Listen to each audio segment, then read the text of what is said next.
iguana,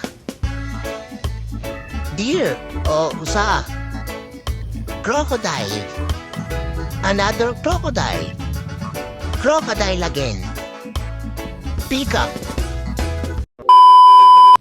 For the day's video, umuwi nga pala kami ng mga boss ko dito sa Bulacan. Dahil long weekend, dito muna sila nagpahinga. Ang lalaki ng bahay nila dito. Sobrang lawak pa ng bakuran nila rito. Meron nga din palang basketball court dito sa loob. Ang ganda ng basketball court dito. Naka-aircon pa yan. Nakapaglaro na nga pala dito sa Ray Parks 2 beses na. Sa si Sunday Salvacion, Hinebra player. Sila lang naman yung pinahirapan ko nung naglaro kami dyan. Gago! Diyan nga pala ginaganap yung mga event nila. Tabi lang din ng swimming pool yan. Ayan ang ganda ng swimming pool. Parang gusto kong maligo, kaya lang hindi pa daw po pwedeng maligo. Nililinis pa kasi nila, binabacuum pa yung ilalim. May dadating daw kasing bisita bukas, kaya minamadali nila linisin. Ito na nga pala yung malalim na bahagi ng swimming pool.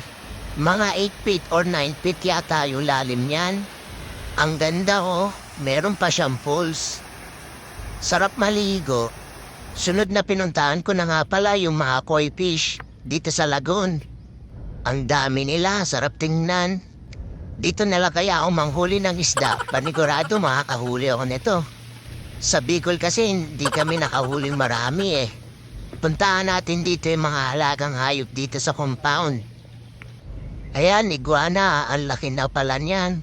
Dati aliit lang. Meron niya din pala ditong deer o usa sa Tagalog. 4 dati yan, ngayon 3 na lang sila. Nawala yung malaki. Yung mahaba yung sungay niya, nanunuwag kasi. Ginawa na sigurong tapa. Sunod naman niya tong buhaya.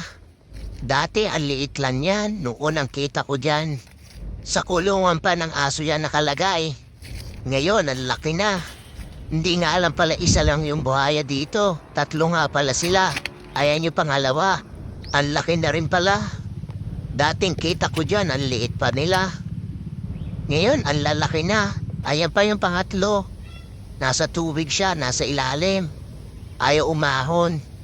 Naiinitan siya siguro kaya ayaw niya umahon. Nasa ilalim lang siya ng tubig, nagpapalamig. Pabisyo talaga tong buhaya na to. Meron niya din pala ditong peacock.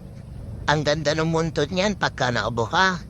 Meron niya din pala ditong American Bully. Imported nga daw yan, galing pang ibang bansa. Dinadayit pa nga yan kasi sobrang taba niya talaga dati.